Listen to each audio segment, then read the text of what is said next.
Bonjour, bienvenue sur ma chaîne, j'espère que vous allez bien. Aujourd'hui, on reste en électricité, on va voir dans comment faire des économies d'énergie cet hiver. Ça sera mon astuce numéro 4. Je vais vous donner mes derniers petits tuyaux sur les astuces, parce que l'économie d'énergie, c'est vrai que je pense que tout le monde en parle aujourd'hui, et c'est vrai qu'à force c'est compliqué, mais ces 4 petits points que je vais vous donner, ce sont très intéressants, et en plus sur ces 4 points, il n'y a pas d'achat à faire, il n'y a rien, il suffit juste de faire ce que je vais vous montrer de faire, que je vais vous expliquer, qui est assez facile, et si on y pense, eh bien, on peut faire encore des économies, je dirais, on va dire entre 5 et 8% d'économies, ce qui n'est pas négligeable, bien sûr. Auparavant, n'oubliez pas de liker si vous aimez cette vidéo, et je vous en remercie encore de vous abonner pour mes prochaines vidéos. On est parti, je vous explique, c'est parti, je vous explique tout ça.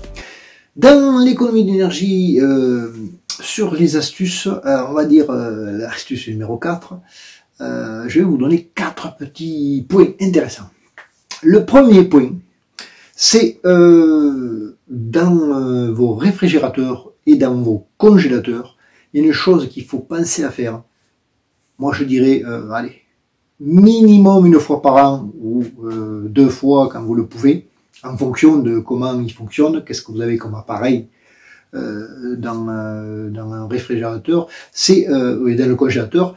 Dans le réfrigérateur, c'est le bac congélation, et dans le congélateur, c'est le congélateur. Si évidemment vous avez un super congélateur qui est auto-dégivrant, alors là, c'est super, donc là, mais je pense que vous l'aurez payé plus cher, mais c'est très bien, parce que vous n'aurez pas ce souci. Mais dans les frigos, vous avez en haut le mini congélateur, qui malheureusement, si c'est un petit frigo ou des anciens frigos, fait de la glace. Et cette glace-là, plus vous allez faire de la glace, plus le frigo va s'enclencher et donc va consommer un peu plus. Donc ici, voilà un dégivrage pratiquement correct, mais à surveiller parce que le givre se remet toujours dans les compartiments congélation d'un frigo. Voilà, ici, on est pas mal. Et dans un congélateur, ça sera la même chose. Plus il va produire un peu de glace autour, plus le congélateur va demander, va consommer et va demander plus de courant. Donc, ces petits gestes-là, ça c'est très simple. Et donc, 1 à 2 fois par an, au moins une fois, et je dirais plutôt l'été que l'hiver, à dégivrer et à enlever toute cette glace, et vous verrez, vous ferez des petites économies.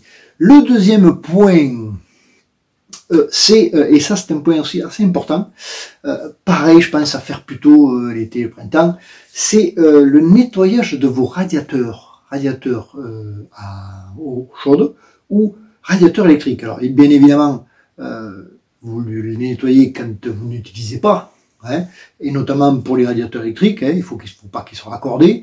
Mais la petite astuce, on va dire, pour les radiateurs électriques, eh c'est d'enlever toutes les poussières.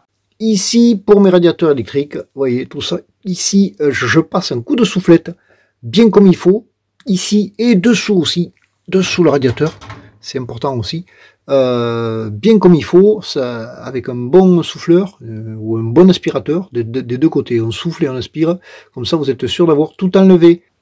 Et notamment aussi pour les radiateurs à eau, les radiateurs en fonte, tout ça, bien nettoyés.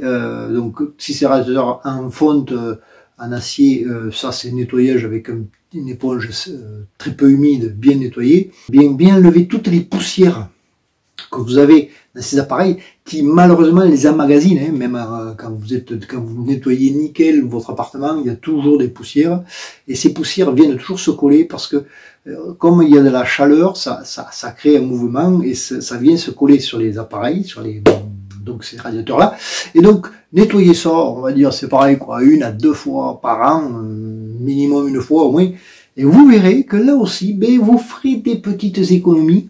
C'est pas monstrueux, mais c'est toujours intéressant, et en plus, ça ne coûte rien. C'est ça qui est très important.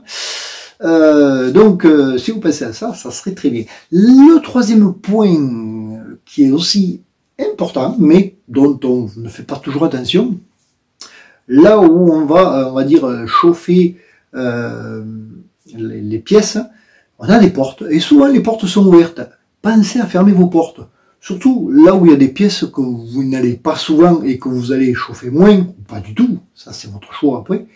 Et si vous fermez les portes, eh bien, la chaleur que vous aurez dans une pièce ira beaucoup moins dans l'autre, puisque malheureusement, enfin, ou heureusement d'ailleurs, souvent ce qu'on a, c'est qu'on a une ventilation mécanique qui fait bouger l'air et qui va disperser la chaleur un peu partout. Si vous fermez les portes, eh bien, ça va bouger l'air, mais on va garder un peu plus de chaleur.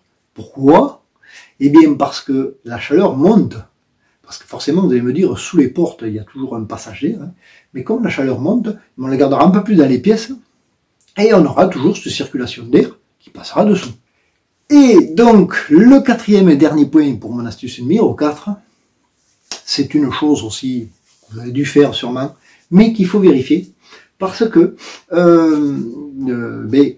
quand vous lavez, quand vous utilisez votre machine à laver, alors tout dépend des programmes que vous voulez faire, il y a des programmes automatiques par défaut. Maintenant, les machines à laver sont quand même assez bien conçues, on va dire, en sachant qu'on peut régler la température. Et donc, vous remarquerez que souvent, suivant les programmes qu'on utilise et les plus courants, elles étaient, alors les dernières, je ne sais pas, mais il y a quelques années déjà, elles étaient réglées par défaut sur 40 degrés. Et un lavage à 40 degrés, vous consommerez un petit peu plus que si vous la baissez à 30 degrés. 30 degrés, c'est suffisant pour faire un bon nettoyage. Et 30 degrés, vous descendez de 10 degrés votre machine à laver au niveau du chauffage de l'eau. Et encore une fois, là aussi, vous allez faire des petites économies. Ici, dans le programme machine à laver, donc si j'allume mon programme machine à laver, voilà.